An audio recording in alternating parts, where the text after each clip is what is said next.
Pack up your troubles in your old kit bag and smile, smile, smile. While you balloon separate to light your fag, smile, boys, that's the style. What's the use of worrying? It never was worthwhile. Devon, Peyton in Devon.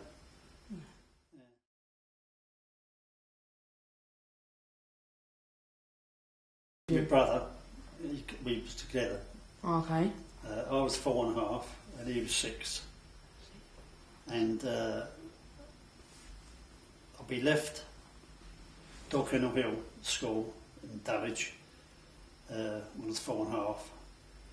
And I remember walking down the hill with a gas mask on his shoulder and his bag of what I was taking, clothing-wise, to the station.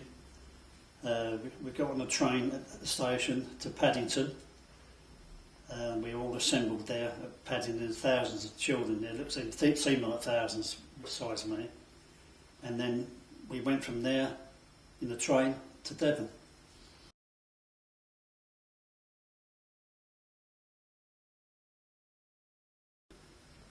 No, not really. I was with my brother, so it was like two together, and we probably was treating it as a holiday or something. We didn't know war. It was war. You know what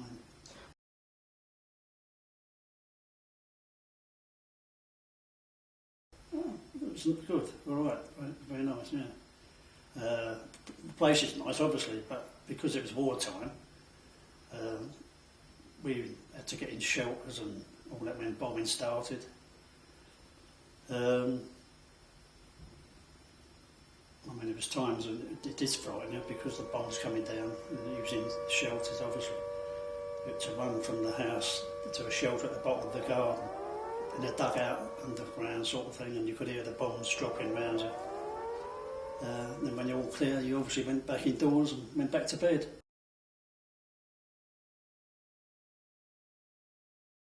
Big houses, but they'd probably taken over, the government had taken them over, and I was in there with a lot of other children. Used to go to school there and everything was all in one. There was a school inside there. We used to have a lot of matron and nurses and all teachers and one thing and the other in there.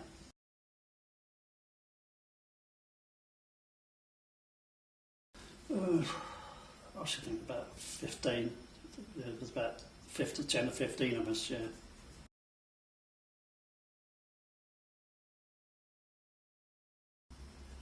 Because where I was living, they wasn't treating us very nice at the time. And I ended up in a convalescent home for a little while in Dawlish, and then that's when I went back to that place in Peyton. But I was on my own then. My brother had gone home, and I ended up on my own. I used to go down to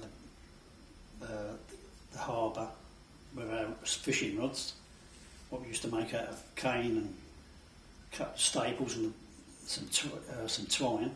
We used to catch mackerel a lot. We used to take them back home, and we used to have them for our tea.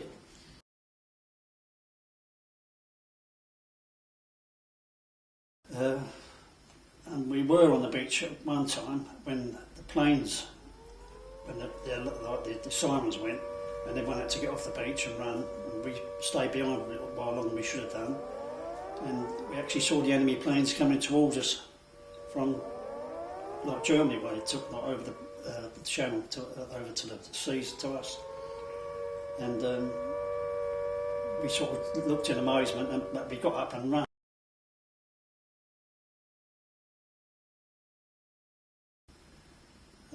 There was another time when we was in Torquay in a park. We used to take our little sailing boats to a big man-made lake, pond sort of thing, divided in two with a park. We used to put our boats on there, like sailing out, and do that, playing on that.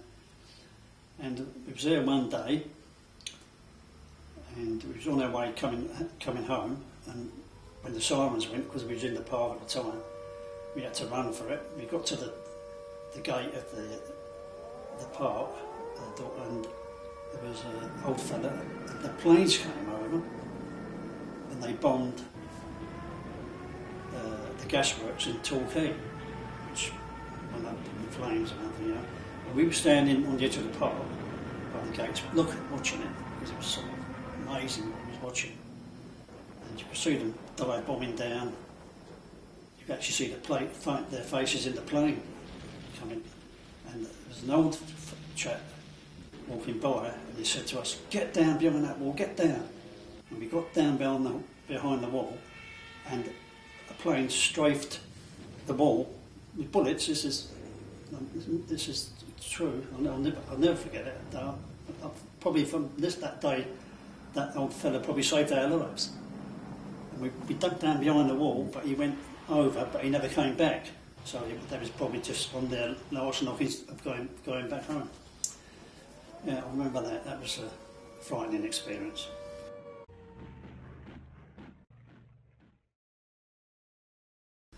My mother came down to see me. She came down to see both of us when we was there, and we was talking in the front room, and it was snowing at the time, and it was pretty deep outside, and an old lady who lived up the road, we didn't know her at the time, came by, and she slipped over in the snow, and my mum said, "Oh look, go and help that old lady up out there, she's fell over out there." And we went out there, helped the lady up, she said, "Oh, thank you very much." Picked her shopping up, and Mum said to her, "Well, don't take her to shop up where she lives." And she said, "Oh, thank you very much." And we took her with her shopping, and she got a purse out, and she gave us, I think it was 6 each at the time. And we got to know her quite well, because we was living in this road at the time. And she took me and my brother to a drapery shop, that's what they call a drapery shop at the time, and they bought a suit each for me and for him. Yeah, and her name was, never forget her name, her name was Mrs. Burton. Her name. It's funny, isn't it? Things like that stick in your mind, you wouldn't believe it, would you really? And we kept sort of contact while we lived there, but then I got shipped on to the other place.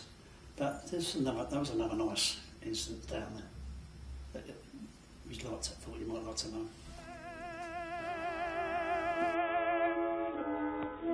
Keep the home fires burning while your hearts are yearning, though your lads are far.